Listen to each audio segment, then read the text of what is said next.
So, nearly there.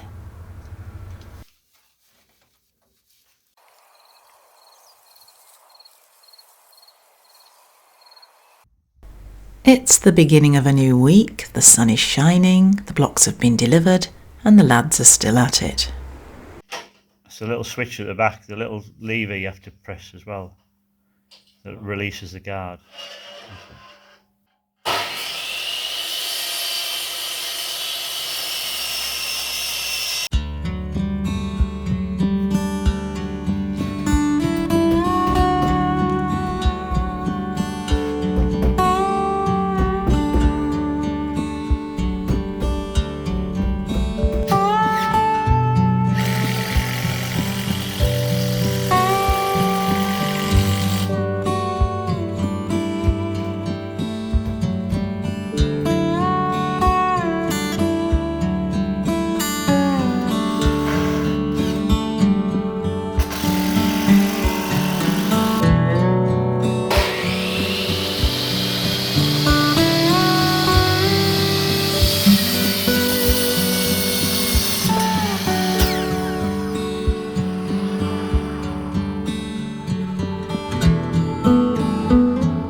As the wall is coming up to its final height, I've just attached some noggins there between some of the ties and some of the rafters, and on the underside of that will be a piece of 4x2 attached, and that'll act as a wall plate. So as the wall now hits the ties and the rafters, there'll be a piece of 4x2 there that we can bolt down into the top of the blocks and secure essentially a wall plate on top of the wall, and that should just hold everything nicely together. It'll probably make more sense as we go on. Do you remember in summer when the boys made me a sun lounger in their tea break? Oh, look at that! Wow! Have you just done that? Oh, look at that! Look, you fit two people on there. Whoa, wait a minute, that's not looking good. How do we go from this to this? Oh, this. See what happens when I'm not there to keep an eye on them. There you can see all the noggins in place now, ready to accept the 4x2 on the underside. We'll just square that up from the walls now, probably use the laser for that. Get it nice and accurate up from the top of the walls. So both sides have the noggins in, and also over the tops of the ensuite. Obviously the big long wall that runs down the middle the 4x2 will just attach to the tie bars there on the underside all the way along.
This is when it really does help to have another person at the other end of that plank.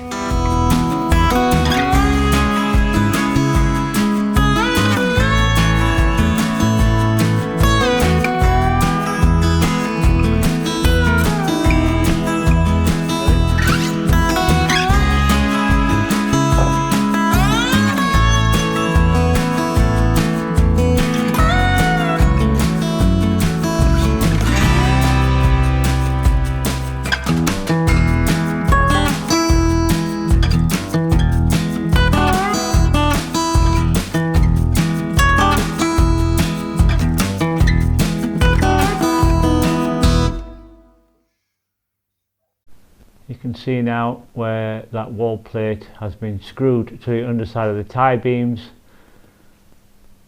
We'll extend the wall up and then we'll bolt down through those pieces of 4x2 into the top of the blocks. And all that woodwork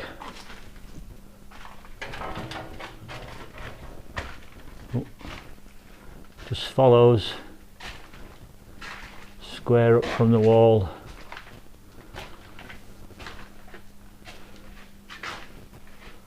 all through the different rooms. So that was a good job. Get a mix on now and start laying some more blocks.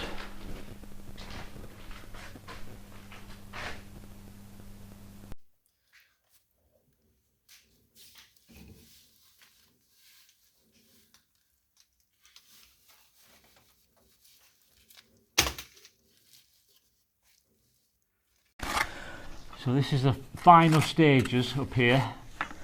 This should be one of the very top blocks where we get to the underside of the timber. So we'll get some mortar on there. I'm using it slightly drier so that it's not going to sink. And then I think I've got a method of keeping the block tight up against the underside of the timber. Let's see if it works.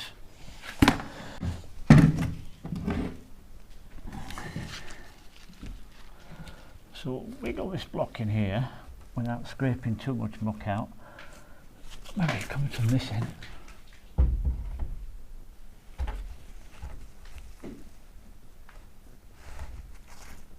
Keep it nice and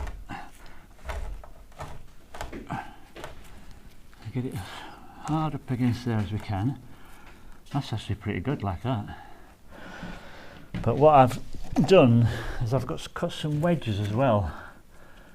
I was thinking if we put some wedges in,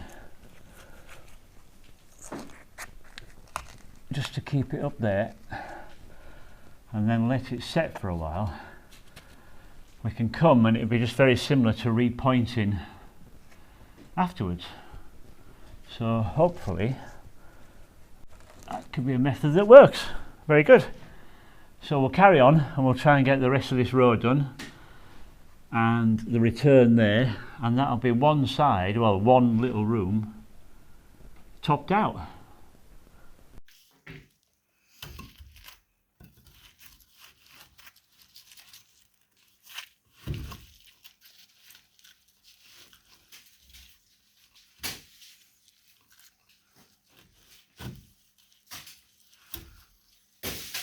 That's good.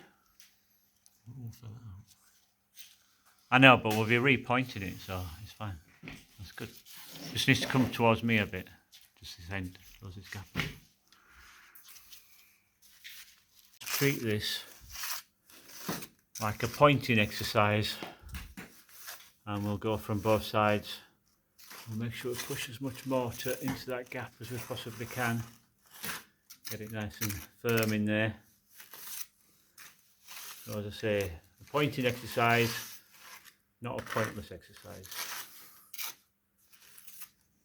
Don't shake your head at me, that's a dad joke.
Just come off TikTok. Traumatised. No, really, I had no idea that people could get so passionate and emotionally invested in damp-proof membrane. Anyway, I thought I'll go on TikTok because it's a bit of fun, you know, and I'll just do it as put a few reels on there. So I put some clips together and did a really quick voiceover explaining about eco-mesh, what it was and why we'd used it. And Uploaded it and forgot all about it. Looked later on that evening, 15,000 views about 2 hours later. Thought, oh, this is good. Until I went and read the comments. And yeah, just people really felt personally offended that we'd used eco-mesh in our old Irish cottage. They're like lime purists, and they talk to you as though you've got no idea and you don't know what you're talking about. Look at us. We're not spring chickens, as somebody pointed out very kindly in the comments this week. Thank you very much.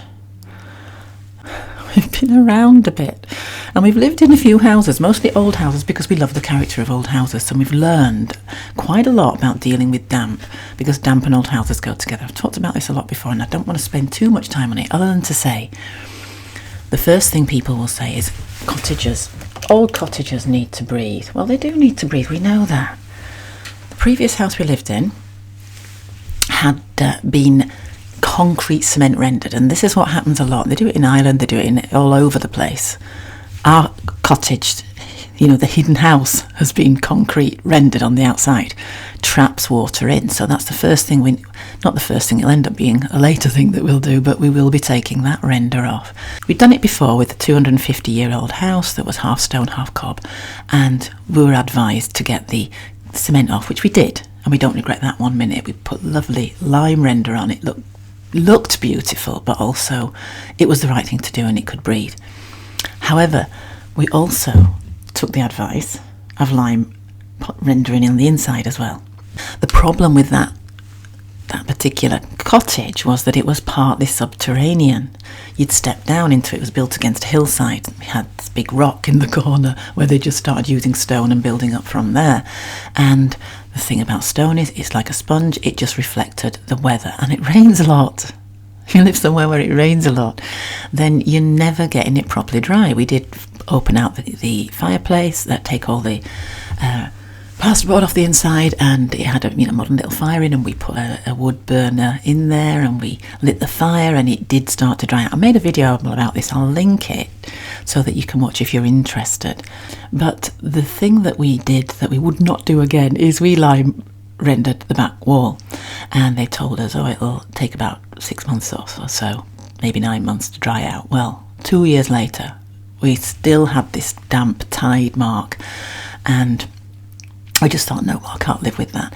Most people would like to put pictures on the walls, which we did, but you get this mould. You just pull the picture off and you're getting all mould because the walls are wet.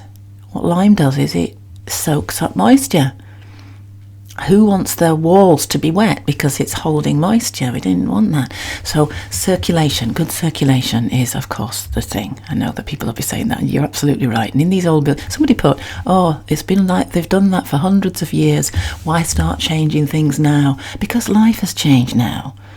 The house that we lived in, the hidden house island, that little cottage, the old bit, 14 people lived in there. If you've got 14 people moving around in that small space, you've got a lot of air circulation, haven't you? And if we lived like the way that people lived hundreds of years ago, then you wouldn't be having your radon barrier down or anything. You just have like a dirt floor. I think that romanticising the past isn't practical. It's just not an argument that has any weight, really. If they'd had the materials available to them then to be more comfortable, to be warmer and drier, they would have done it. Yeah. It's more the way people are, I think, that took me by surprise. It's the fact that they'll go to war over it with a total stranger. The only way is lime.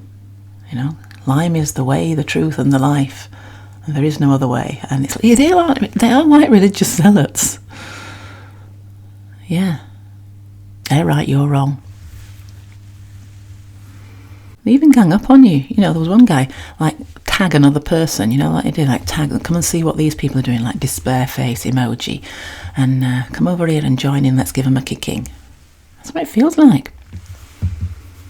There was one other person, actually, that did, as they stick up for us, they said, yeah, we're doing the same thing with our cottage. You're a bit wonky, aren't you? I think, are you a bit wonky? Let me just see if that's that better. Is that better? They said, we're doing the same thing with our cottage, and everyone was I looked on their page, and everyone had done the same thing and had a go at her. But she was able to say, I think it was a she, I don't know, they were able to say, Our heritage architect has advised us to do this, and we're following every step of the way under his advice. You know, well, we don't have a heritage architect. I can't afford one. But that was interesting to know that that's what they'd been advised to do.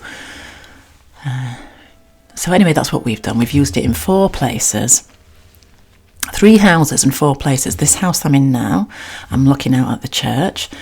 I think I put something on earlier. That's my view from my window that I showed you earlier, bedroom window. But in the kitchen, it's sort of against the wall for the churchyard. So we've got all the graveyard soil wall, because it's all against our wall, if that makes sense. And so it was just wet through. And the only solution was to tank it with this eco mesh, which we did, and it's been absolutely fine since. And then we've also used it in a cellar that we're using as a workshop, and that was underground, so that was damp, as cellars often are, and we used eco mesh there. It's brilliant, as dry as a bone. You know, it does the trick. The thing is to allow the stone to breathe and to direct the water. It's something like using a drain. You just have to understand the science of it. Water needs to escape somewhere, so you're just helping it find the way out that you want it to find the way out, which isn't inside your house, so that your books are all damp and your settee and all your soft furnishings all feel damp, and you start to smell fusty. We didn't even know it. I just found out that people said we smelt. We smell all fusty as soon as we walked in. You smell, it's on your clothes, it's in our hair, and we didn't even know. Who wants that? Who wants that? Why didn't you tell us earlier? But anyway, we were trying to go all rustic and cottagecore, do it the old-fashioned way, and we had to come to a compromise. And it is about compromise, because we will be using lime on the outside of our house. We won't be lime rendering this time. I'm talking about the hidden house now in Ireland. We'll be lime pointing, just because we love the way the stone looks. A lot of people insulate from the outside. They try to keep out the weather from on the outside, and that causes a problem on the inside with moisture and everything build up. So we've decided to do it the other way around, but to do it with a proper barrier membrane, keeping the external water and moisture out, and making sure that you've got really deep. This is the thing they tell you. Oh, you'll it'll all build up under the screed, and you'll have problems. One guy even said, I've been doing this for 40 years and sorting out these systems. I thought, 40 years? E-commerce hasn't been around 40 years. Of course, you need a really deep drain. You need a French drain, gravel, and then we're also going to put in land drains. The land drains have having a little,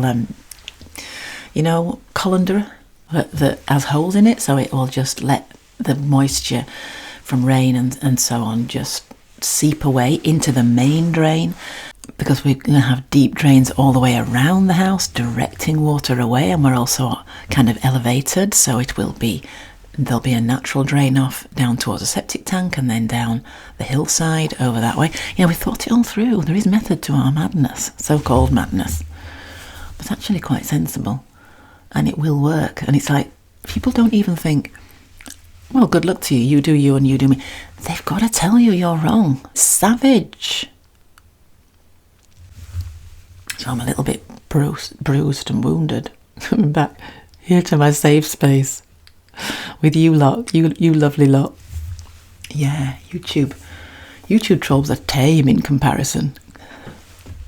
Come back, Linda, all is forgiven.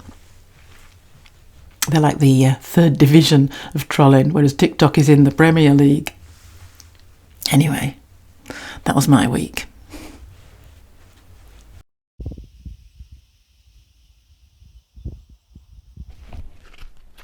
Right, here we go. This is the last full-size block going in the wall. There we go. So that's all the full-size blocks into the wall, and all we have to do now is finish off with all these slips above up to the wall plate, and then obviously bolt down into the top of the blocks. We'll probably let them set for a couple of days before we start bolting down into them, but that's all the walls up to that level. Brilliant, well done us.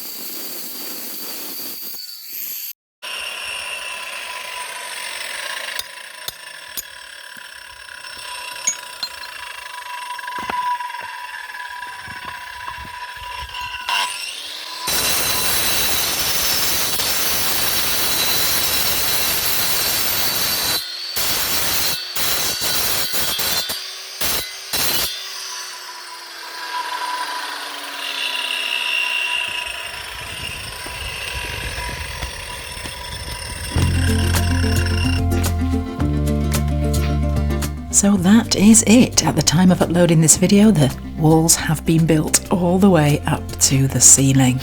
I think they're so glad about that. I think they're going to celebrate by allowing themselves to have Sunday off. And I think you'll agree that it's well deserved. Right, Sid, let's see if Roy can tell the difference in size. Right? He's got a small one and a big one. If he's clever, he'll go for the big one. You ready? You ready, Roy? Right, which one are you going for? See? Going for the big one. Well. And then he's going to go for the small one as well. So he's extra clever. Thanks once again for watching. If you're not already subscribed, please do. If you enjoy this content and you want to continue to follow us on our journey. We hope so, because we like to have you here. Don't we, Roy?